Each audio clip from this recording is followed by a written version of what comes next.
ito na muna. So there's no reason to wala energy. Ano mo din, hindi naman muna nila. Or 3 days. Ito na mo din. Thank you. Ito. Dapat ito ba?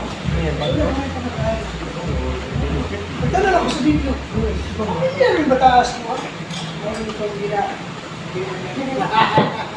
Okay, so let's proceed to our welcome to our second lesson. Last week, our lesson is about the time value, no? Time signature. Beats and strokes. Beats and strokes. Wow. And I'm surprised na no? Sa mga videos na ako nakita, at least you are creative enough at making enough to present your learned topic or lesson. Today, we will be getting deeper sa trabaho na to. Also, what is a Christian music is all about. So, the world of Christian music, my instruments and my chords. And then, Christian songs can be classified in several ways. Of course, by purpose, by style, by theology, and setting. Here's a clear and practical guide. Okay, ako as a composer, nag-compose.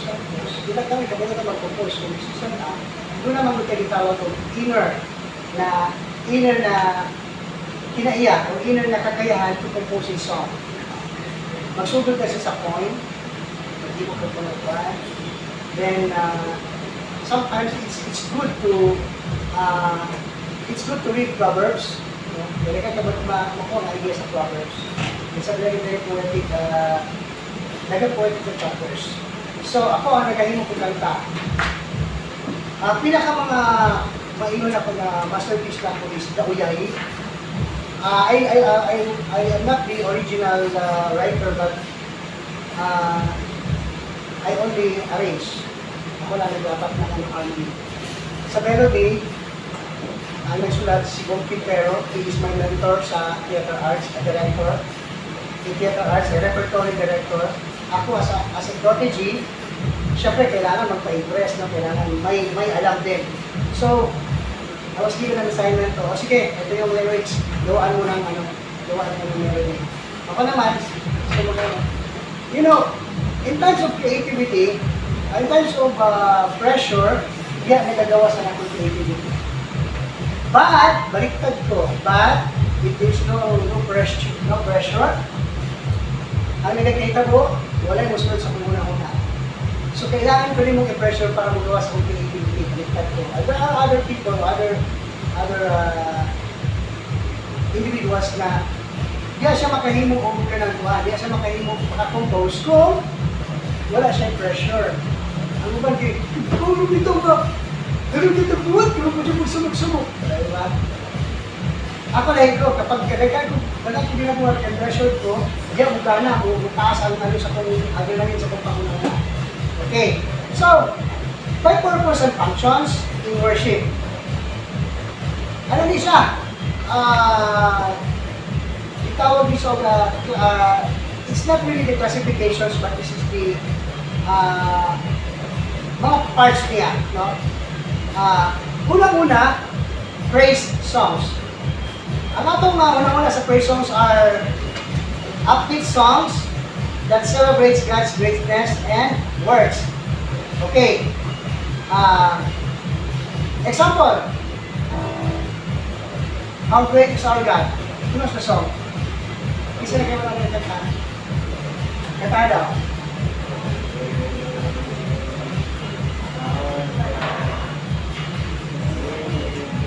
Okay. How great is our God? But it says here, upbeat song. But you sing a mellow song. Why is that? Sagot pa sagot, it's not how great is our God. Ibang how great is our God ito. Right? Kasi ang upbeat song is mabilis. Okay. I-research din ito kung anong how great is our God na mabilis. Right? So, praise songs. Katulad ng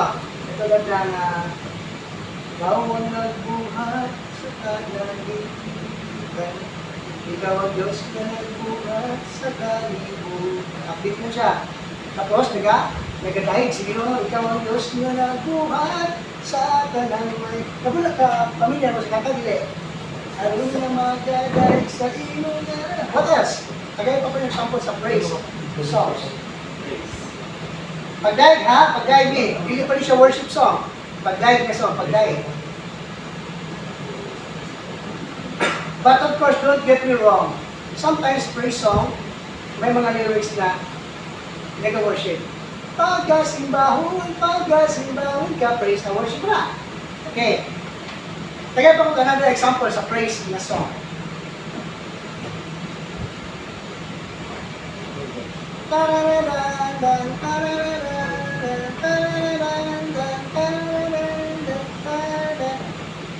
That song. Daikon. Karoon ata. Karoon ng antaw sa Diyos. Daikon ko. Okay. What else? Ano pa?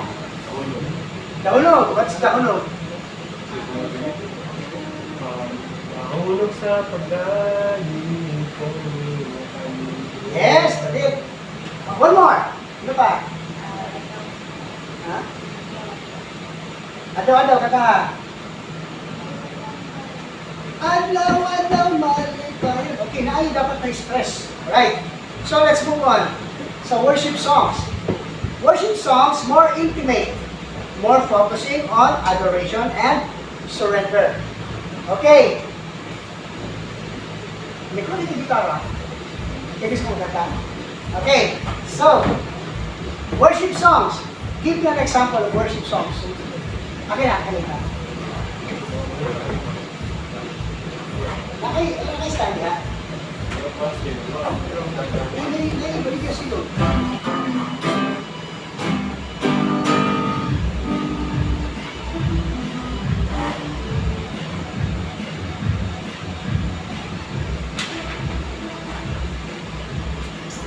Sige itong worship song. It's more on intimate, focusing on adoration and surrender. Give me a worship song. One, the worship song that you know. How great is our God? How great is our God. Sing me how great is our God. Okay. Isa pa. Lord, I give you Lord, I give you my heart, give you my soul.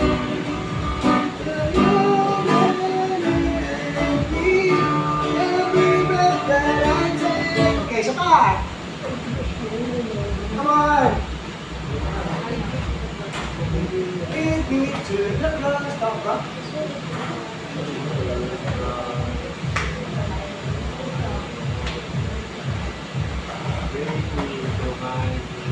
Okay. Sige, sa pa diha. Worship song. Worship ko siya. Yung hindi na kanta.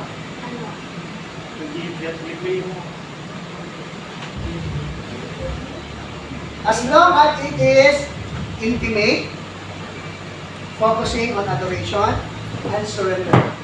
Kaya bang surrender ka na? Himo ko. That's surrender. Ako mahimo. Ikaw, that's worship song. And focusing on adoration. Pag-adore, maayod ka. Utan ka kaayo ba? Kwan ka, that's adoration. And intimate. What is intimate? It's more on personal. Right. Next is prayer or devotion song, or devotional song. A devotional song is personal communication with God. What are the devotional? Give me one example.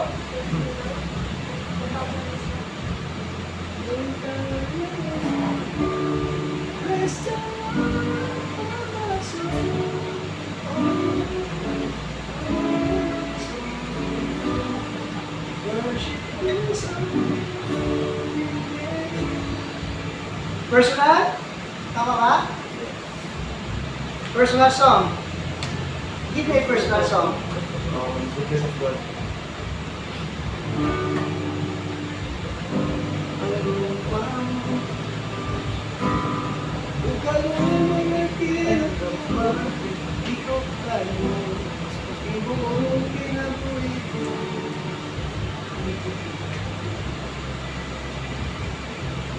I'm looking for something. Personal communication. Sige daw, bigyan ako mga personal. Ano ang personal song?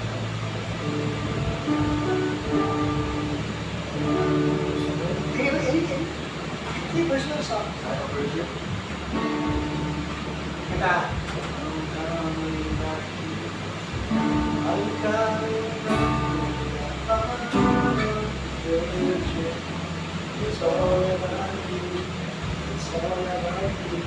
Okay, I will give you an assignment to that ha. Maghimo ko isa-isa ka song, isa-isa ka kining ano niya, yung category. Okay. Invitation or altar call songs. Why is that? That in the church, these categories are needed. Ngano kaya sa tanaw ninyo? Kuya, ngano kaya sa tanaw ninyo kuya? Hindi ka mga categories sa songs needed sa church. Because kung iba-iba ng mga kanta ay or iba-iba ng mga categories sa church, nasa iba't ibang feeling or message sa mga tao. Yeah. May iba't ibang message sa mga tao is iba't ibang occasion. Kapag ka mag-altar call, alam magkatao ni mo kan. Kasi katao mo sa altar call,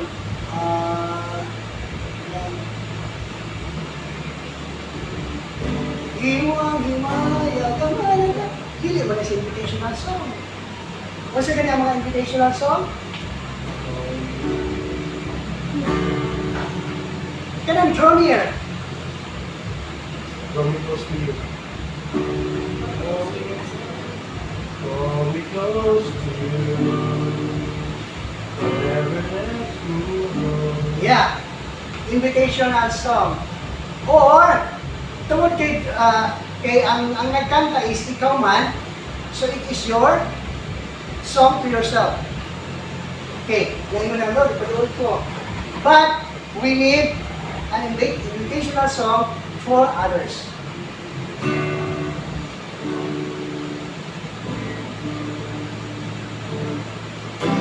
I know the Lord will answer all my prayer. I know the Lord will answer all my prayer. If I if you draw if you draw nigh to Him, He will draw nigh to you. To get attached from. To get attached from the Lord is so real. To get attached from the Lord is so real. If you draw nigh to Him, He will draw nigh to you. To get attached from the Lord is so real. Kaya nga song, tingnan mo itong nagtindog ya. Kaya tumutuod ka sa Ginoo, ipaduod ko siya mo. That is an invitational song. That's only a sample of one of the invitation. Maraming mga invitational songs. Okay, number 6. Sabi nyo, ano ibig sabihin ng invitational song or yung pag-altar call na song? Used during call to salvation or commitment, di ba? Kaya manawag ganit ka. Alright. So, Come Holy Spirit ba is invitational song? Sa tanong nyo, Come Holy Spirit, invitational ba siya? Do you think? Yes. Yes. Kisang i-invite sa kisang i-invite sa song. Yes. Holy Spirit. Invitational siya, but that is a personal invitation. Ikaw ang nag-invite sa Spirit. This prayer or this invitational song para sa katong mga broken-hearted, para sa katong mga need of prayers, muna sila. So, pag-abot sa time, labi na sa ano, labi na kamo mga musicians. Pagkabot sa time na moingon ang pastor, kung doon na kami mga problema mga igsoon. Wala siya, di ba? Kisa sa inyong dibugatan, sa yan kasing-kasing karon. Automatic na. Ang ikanta niyon sa man, invitational song. So, it needs really to have your own lineup. Right? Clear na ba ang invitational song? Testimony song. Testimony song. Sige nga. Share personal experiences of faith and transformation.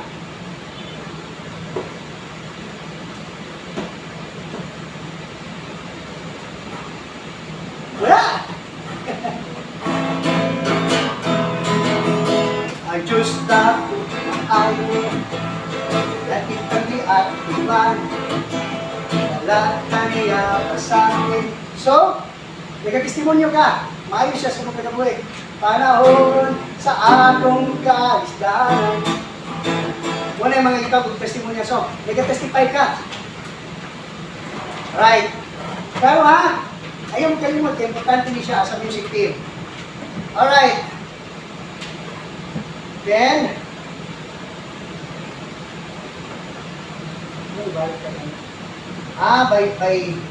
by music style na tayo. Number 2, yung purpose kanina, ngayon, by musical style. Alright. May mga styles yung music na ginagamit, di ba? Sige na para sa church niya. Baptist Church, right. Baptist Church. But, I haven't seen any hymnal song. Ano si Kuya? Gano'n wala mahimnal mo? Gusto na-adapt ni salsa. Ayan! By musical style. Kaya ako, pag-asang church na matudlo ko, I'll see to it that kining a church is conservative, or kining a church modern, or pinagkitawag ng adaptive siya na church. It's because if I don't know how to read or use the hymnals, kasi matudlo na ako. Kaya namin nagkapatudlo sa mga Baptist, sa Bahada Baptist Church, natudlo ko niya. So, ang among tugtog, way kumbo, hindi. Ang among tugtog, keyboard, piano ng gitara, way bass guitar. By style na siya. So, ginagamit sa Baptist, I would say conservative na Baptist, is hymns or hymnas. Manindog ang tanan, atong abiyan ang atong balasa, atong alawiton sa pahina, Sinto 22, ginagaingon, sa Diyos ang himaya. Sa Diyos ang himaya, kay gugma siya, kanato gihatag niya si Jesus. Bunsa nga beat. Kaluwasan nga hingpit, tungod sa dugo, magakinabuhi kita sa dayon. Dayon ta si Jesus, pasidunggan siya. What is the time signature? 4/4.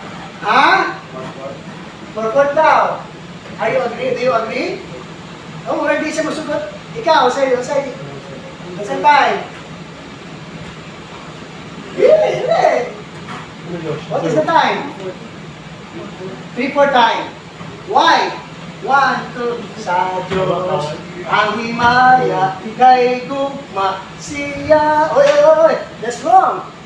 Sa Diyos ang himaya, kay gugma siya. Dana, baliktad ko yan. Dana to gihatag niya si Jesus.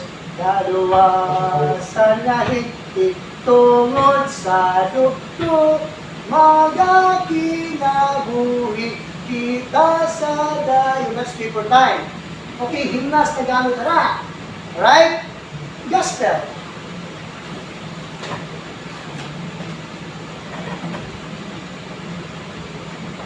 Ang iko tayo ng sample na ito, Amazing Grace. Ang itenta na po sa Diyos sa himaya.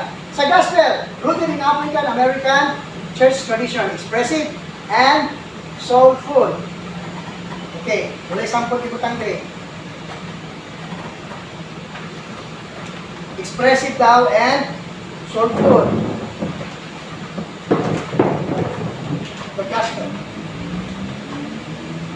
Wala may ano, kung saan gospel, soulful.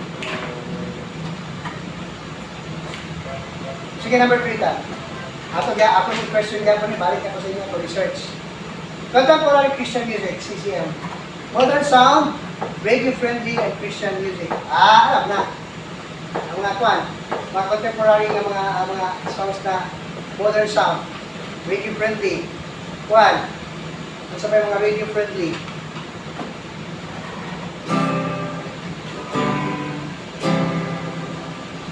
And he said, "God's good is upon those who are heavenly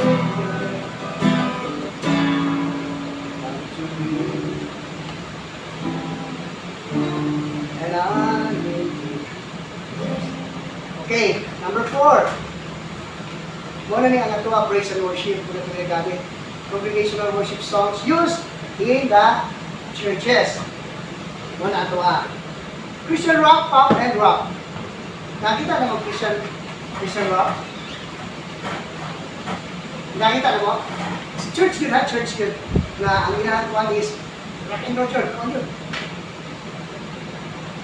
Yung unang kasi disc jockey.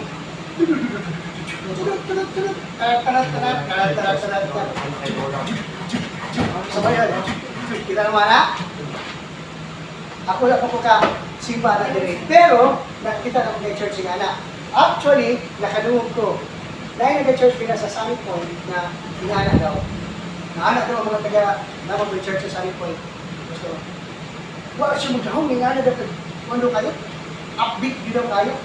Yunagi din nagkasingit ba? Instead of giving a moderate message, gina-rap sa leader. Christian message with mainstream music styles. Kasi ka ba na mag-rap? Josh. Wala ko na mag-rap. Josh? Hindi ka mag-rap, Josh? Ako rin nababahala sa maling-maling wala. Masubay din ang baho. Rap God. Rap God. Ako rin kasi mag-rap.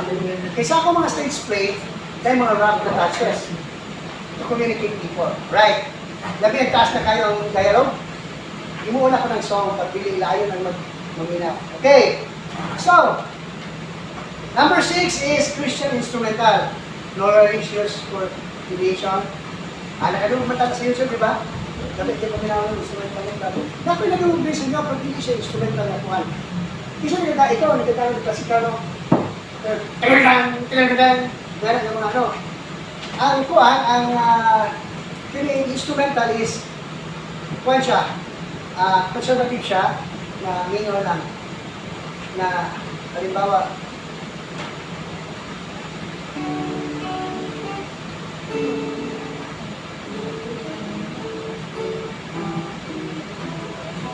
maingana ng mga touches ba, no? Okay, so una na to is by purpose, the functions in worship. Number 2 is by musical style. Number 3 is by theological emphasis.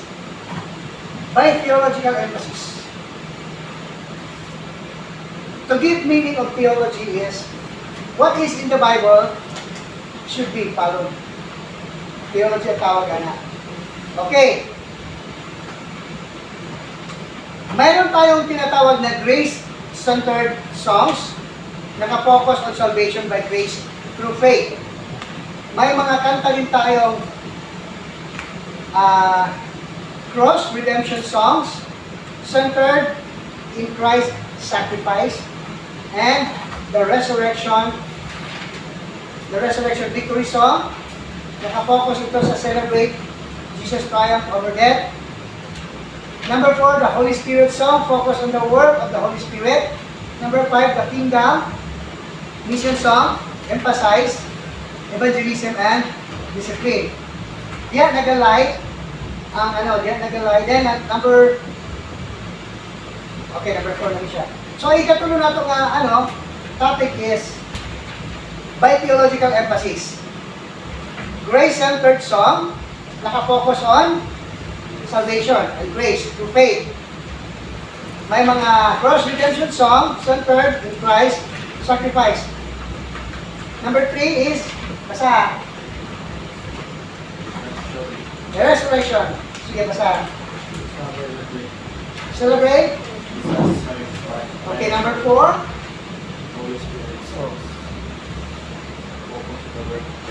Okay, Holy Spirit. So, nakafocus on the Holy Spirit. So, pag-iwan pala na to. Holy Spirit, follow me now. I need your anointing from your power. I love you, Holy Spirit. You captivate my soul. In every day, I grow to love you more. I'm reaching for... That's the Holy Spirit song. Okay. So, number 5, Kingdom Mission Song. Emphasize evangelism and discipline. Discipleship. Give me one. Sample.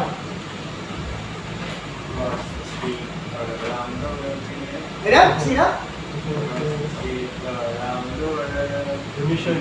Yeah, that's that song. So, ma-fall na din eh. At least kabalo ta, ay, kuha na siya nga siya ni. Maka-identify ka. Okay, let's move on para maka-actual na ta. Number 4 is by church calendar occasion. Ito na sinabi ko. Kanina. By church calendar occasion. Kapag Thanksgiving, unsa kanta ginakanta? Ano ang kantas patay? So Thanksgiving, unsa kasi na kanta ginakanta? It's a song of harvest, it's a song of blessing, it's a song of celebrating. Alright. So, this is a quiz. Number 1 is Christmas song, Easter song, communion song, baptism song, wedding song, funeral song. Sabi ko na. Kapit ko ng kantas patay. No? Funeral song.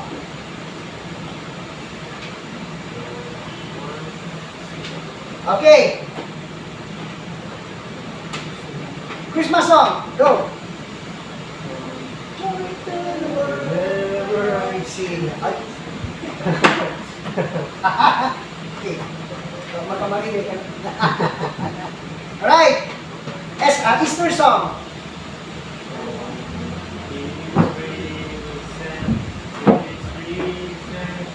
Yeah. Okay. Communion song. Yes.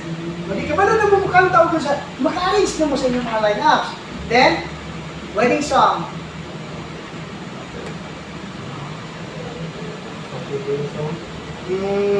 Pamukandam. Uy, pag-andam mo mga wedding song. Naay time, may cash nun sa church.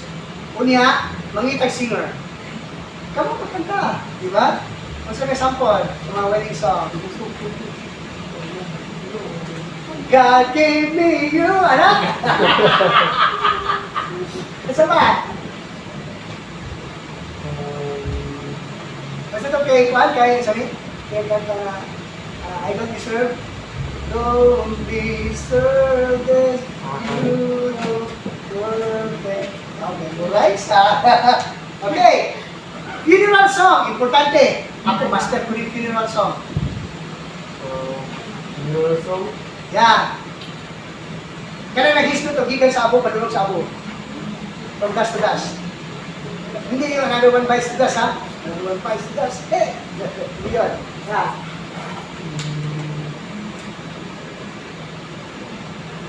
The song that talks about the death and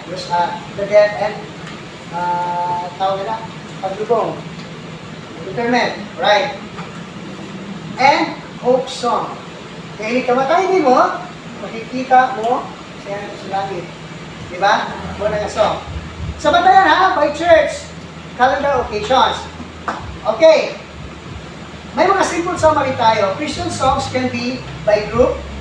Then, why they are sung, purpose, how they sound, why they teach theology, and when they are used occasions.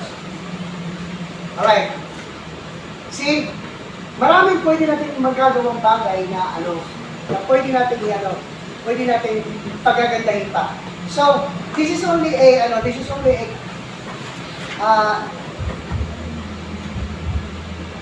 one of sa song selection classifications and song how to choose the songs. Okay? Ano man, patuloy mo mga anniversary, no? Bago lang mo nag-anniversary. O sa mga occasions na?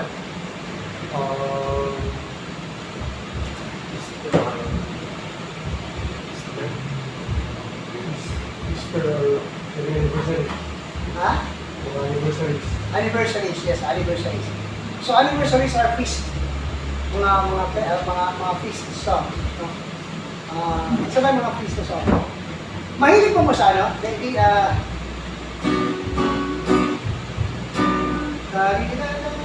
wala kayo mo nagagamit ng mga minor songs na. Let's see what anyway, hindi ka magkasa na. So, ano ka sa ito mga instruments? Hands on. Okay.